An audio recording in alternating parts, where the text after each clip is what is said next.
you there.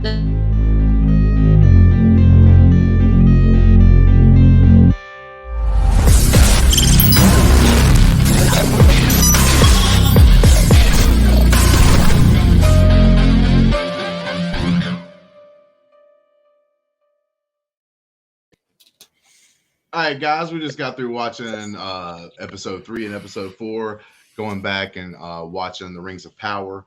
Adelia's a big, huge Lord of the Rings fan. So is French in here. I know Greg keeps confusing it with Star Wars, so I don't know where he stands as far as fandom. But there we go. We just got through watching those. We're going to talk about them for a second here.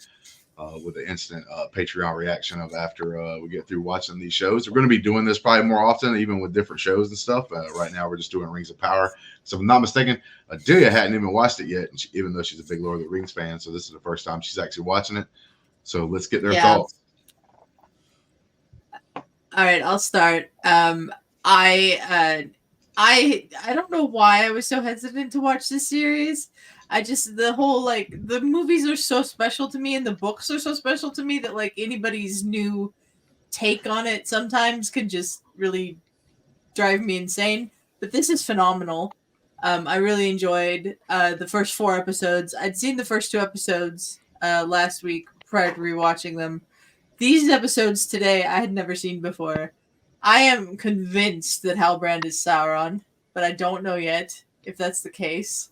I think we've seen Sauron a number of times now. I don't think that we've just seen him as Halbrand. And I don't know if what Galadriel is doing with Meriel and the Númenóreans is good or bad yet.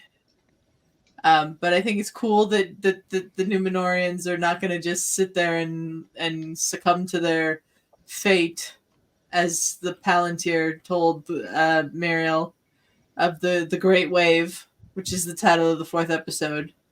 But I am very intrigued as to where this is going. I love that we saw Elendil. I love that we saw Isildur. These were 2 really good episodes. Go ahead, French. I absolutely agree. I've watched the whole season a few times, so I knew everything that was going to happen, but to watch it again and really take some time to pay attention, like I don't always do, has been fun. Because you're seeing the layers and knowing where the breadcrumbs are and looking for them has been fun. To see, to hang out with some other people who are maybe not seeing them or are catching them earlier than I did for sure the first time around. And also, as I mentioned earlier on the Patreon part, they're introducing already that in Tolkien, omens are never coincidences. Mm-hmm. If the legend says that if this happens, something else is going to happen, you can bet that if one thing happens, the other thing will happen. And again, they've done a great job of tying to the Silmarillion, where Numenor's fate. Those of us who have read any of that know that by the time of the movies that everybody else knows, that this has already happened and it doesn't end well. But we're going to see it from a perspective we haven't really seen it before, because we've always heard it. Even in the Silmarillion, it was kind of third person. So this is going to be very interesting. Both the rest of this season and moving forward is going to be interesting.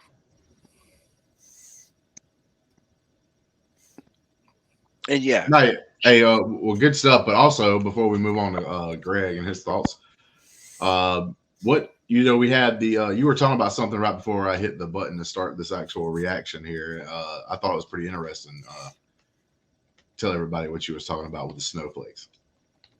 The petals on a tree. The idea that omens in Tolkien are never coincidences. Mm-hmm. Those petals, they layered it into that episode of the story of the petals on the white tree of Numenor, and if they fall, that's the Valar, which again in the Tolkien legendarium, the Valar are kind of like Olympian gods sort of things, that's where they are in the power structure. Yeah. And suddenly, when they were going to kick Galadriel out on her ass with nothing, the leaves started to fall, and they were like, whoa, hey, God's judging us right now. Maybe we should rethink this and do something else. And then that was how the episode ended. Is the new plan is anyone who volunteer, those who volunteer and want to go on this expedition can go and raise hell in Middle Earth. But again, having read the things before and having seen the rest of this, I know where this is going, and I can't wait for everybody else to take the trip. Nice, man. Greg, what did you think? So wait, quick question. So that omen got them all on board? More or less, yeah. I mean, that stopped. You got to think about Muriel. The queen was ready to kick Galadriel right off the island. And then the leaves started to fall, and she thought it through. That gave her a pause to stop and rethink things. Like, wait a minute, if this is happening, something that means something, and what I'm doing isn't right. I need to change it. So she goes back on what she was going to do, and now she's going to take Galadriel herself with a small army of whoever wants to go to Middle Earth and raise trouble. So was the tidal wave metaphorical? Like the end will come to you if you don't, yes and no. Necessary, or was it like supposed to be like a real wave taking them out? Both. Okay. At this point, it's metaphorical, but again, for those of us who know the history of Numenor from the Third Age, from the Lord of the Rings that everybody else knows, kind of we've all read. From the Third Age, when that happens, the fate of Numenor, everybody knows what happened to them. Numenor was destroyed by a great wave. We know that happened, and now Muriel and the characters there are getting a premonition that that's going to happen. Okay. But how it happens is not quite developed in the story we're looking at so far. Maybe that's a second season thing. Okay, bet. All right, thanks. Just a couple of things. The things that really stick out to me is how beautiful it is. Like from city to city, just shot different scenes. It's just absolutely gorgeous.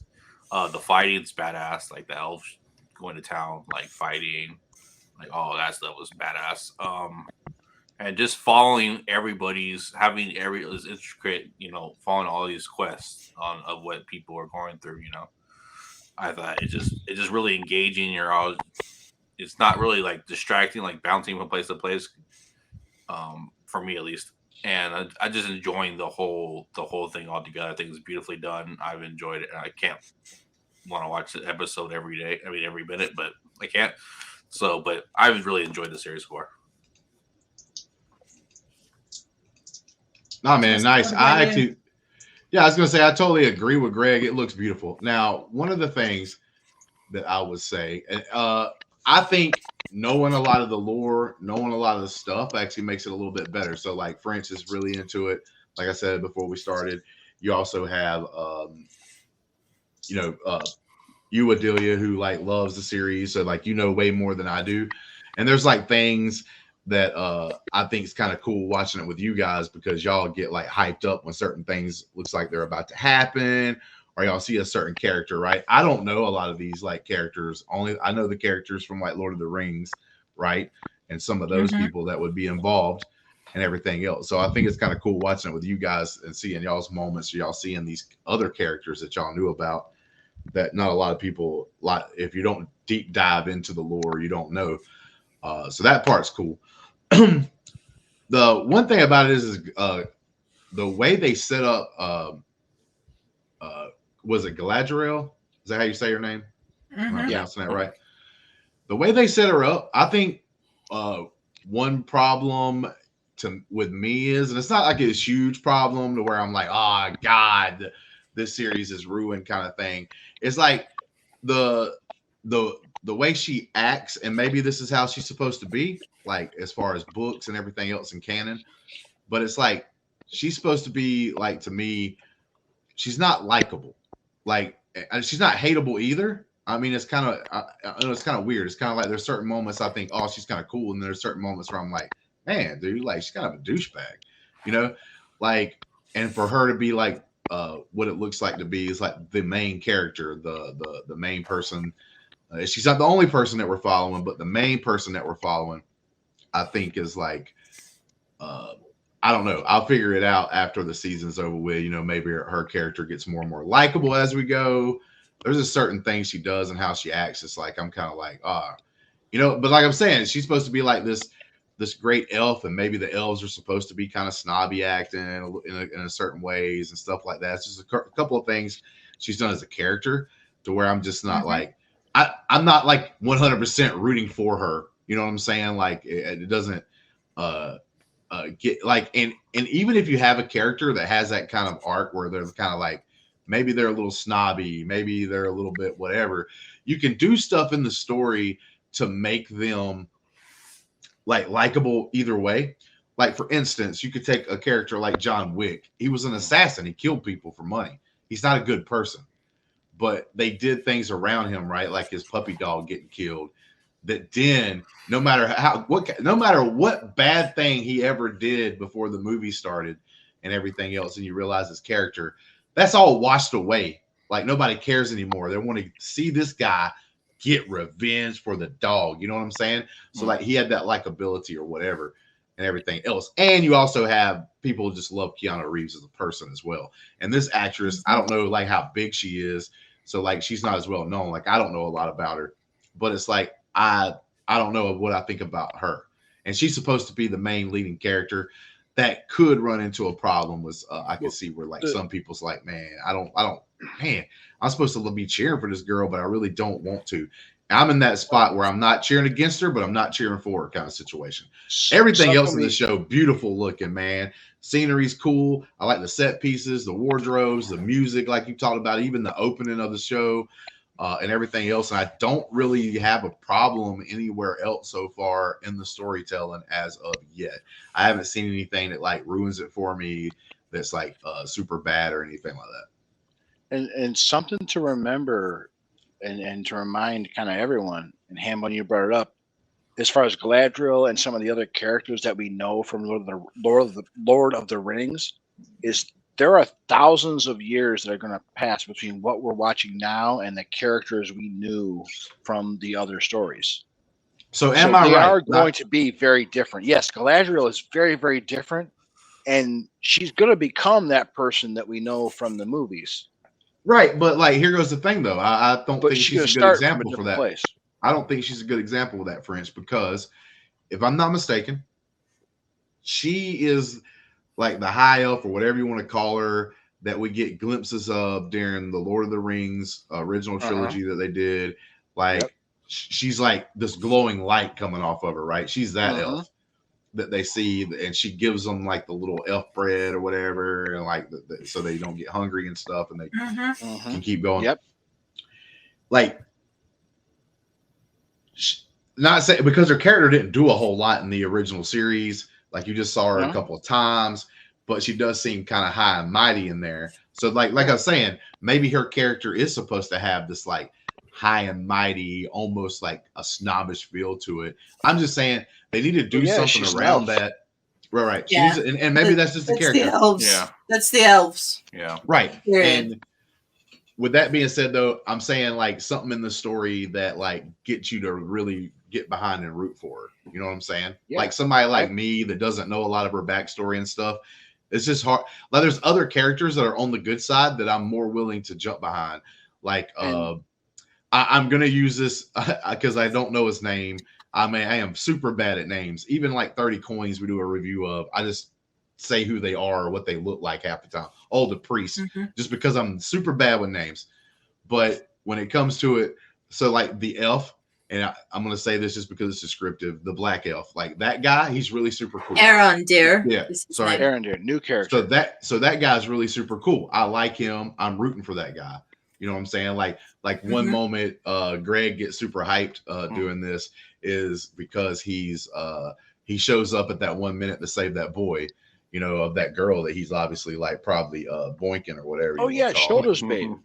So like, but yeah. So like, Bronwyn. Her name is Bronwyn. I know. But he shows up at he shows up at the right time and does the thing.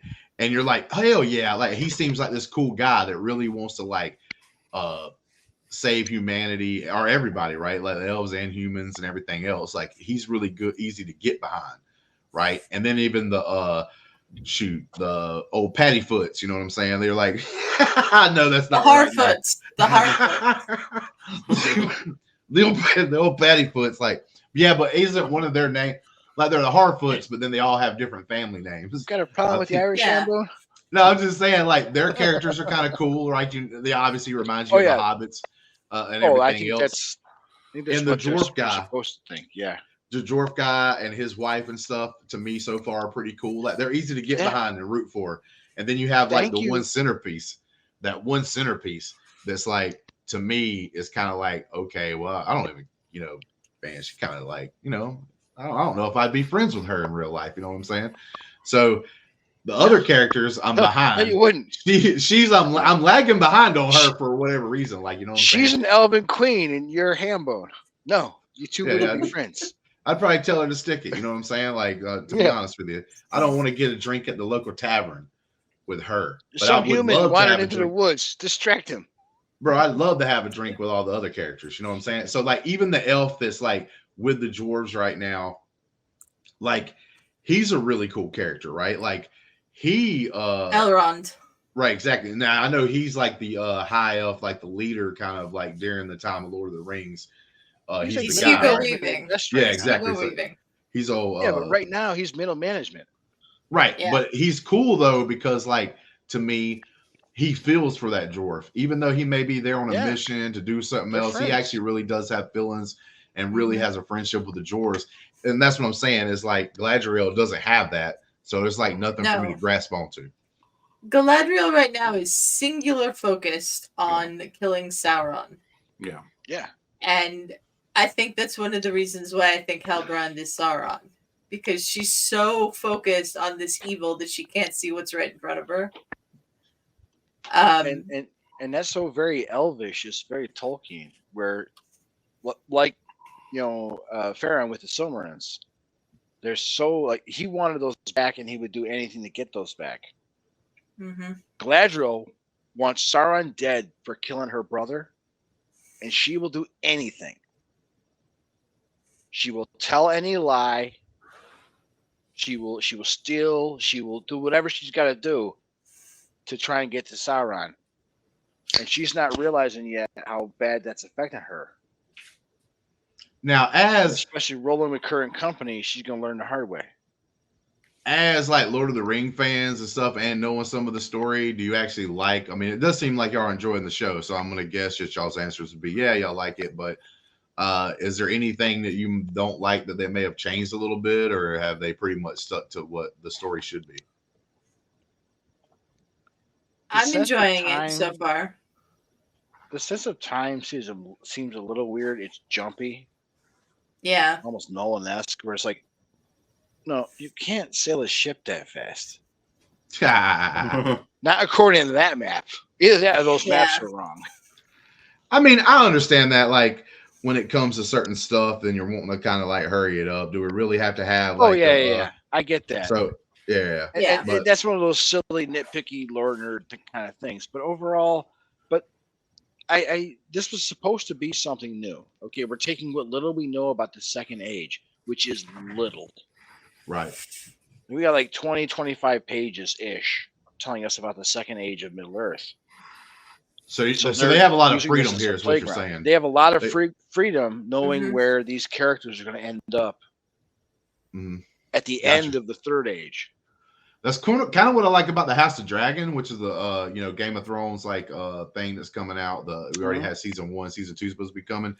Is that even though it's something that they have a little more detail of, it's actually the book that it's about, or this part of the story that it's about. It's like basically written as a history book, so it doesn't tell you all the details. It just tells you so and so dies. Maybe they tell you how he dies in the history book, but like. You don't know how it got to that point. You don't know all the details, all the inner workings and stuff. So they got a little freedom to be able to work with that. And maybe that's kind of cool about this and everything else. But, you know, I was just wondering, It's the same kind of thing, Hambone. We have the Silmarillion, parts of the Silmarillion, and the appendices. Tolkien had a lot of appendixes to the Lord of the Rings, Yeah, a lot. fleshing out A lot. backstory on characters and kingdoms and areas and lands, and he had a lot of detail that never made the actual prose that they can play with and make the story that works for now. Yeah. Yeah, Like and I tell you, in the movies, the majority of the Aragorn and Arwen storyline comes from the appendices. It's not part of the actual book.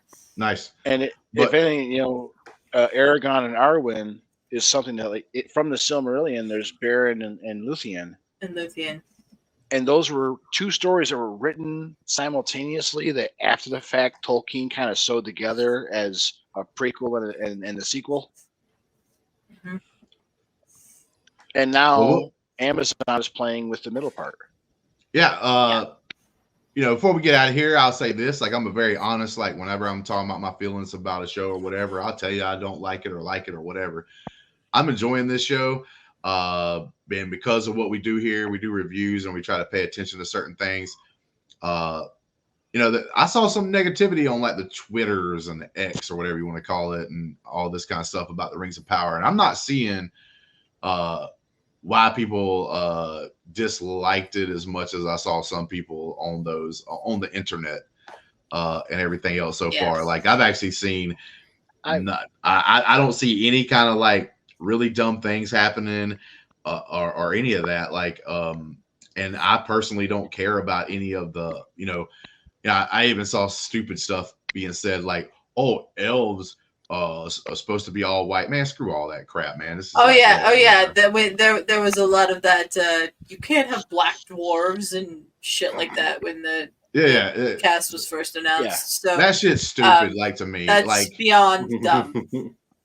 Yeah, that's dumb to me. Like I said, one of my favorite characters so far is the actual black elf, right? Like, I think that character is a great character. Yeah, I think he's been acted well. I think he's portrayed well. Like I said, I'm kind of rooting for him. So like, I'm gonna be like, 100% honest about that stuff and tell people, like I said, and the only drawback I've got so far is Galadriel not being that like fist pumping person. You know what I'm saying? Like, sometimes there's been a couple of times where I've been like, man, it'd be cool if somebody walked up and slapped her. You know what I'm saying? Like, slap that taste out of her mouth. She does, especially when she was talking with Mariel in the beginning of the third episode. She's very entitled, but that's an elf, right? Yeah, that's what I'm saying. She's like, and I totally agree. That's what I'm talking about. Is like, I don't know if that's supposed to be because she's an elf and because she's like just higher up, and they probably, a lot of them would look down on people and stuff. But like I said, it'd be cool if they throw something in her character to where she may gets humbled a little bit, you know what I'm saying? And then like maybe she starts appreciating maybe like doing certain things. But then again, she may not, you know what I'm saying? Like I said, she becomes this glowing angel looking thing in the original Lord of the Rings, you know what I'm talking about? So we'll find out. Has anybody got any last words before we get out of here? Brandi, if you happen to still be awake, because let people know. I think she is. Some of us aren't on camera because they either worked or whatever. I was eating watching this and stuff because like I get off work late. I got a replacement coming. Yeah, and but beyond that, it's almost 2:00 in the morning Central Time right now. So like, you know what I'm saying? We all not at our best. So please excuse that. I'm using the Circle Let's Get Ready Network as advertisement is what I'm doing. Having seen it before, I will say the second half is going to get intense. So I can't wait to watch it with y'all. Yeah, so far I've enjoyed it. And like I said, I'm not as big of a huge like Lord of the Rings fan. I'm more into the Star Wars and some other IPs, but this right here has actually been pretty good. Now I enjoy the original movies. I kind of agree with other people. The Hobbits movies wasn't all that great, but to me, that's what happens when you try to take one book into 3 movies. When you take a book as small as The Hobbit is and page count and make it into 3 films, the films are not going to be good. They're just not. That's just how it is. Especially when 3 films are like 2 different movies grafted together into one story with 3 films. Yeah. We can go on. Yeah, we'll go on about this afterwards. But all right, guys, with that being said, man, we are out of here. Good night. Sleep well. And we'll see you on the next one. And if you would like to join us on these, going back and watching some of these older shows or any of that, join the Patreon and come and join us, man. Patreon.com/LGR_network. That's it. What they said. Yeah. And like and subscribe, man. But without that being said, I'd like to thank the Patreons that were here tonight. And let's get out of here, man. Until next time. Peace. Hey, Ben.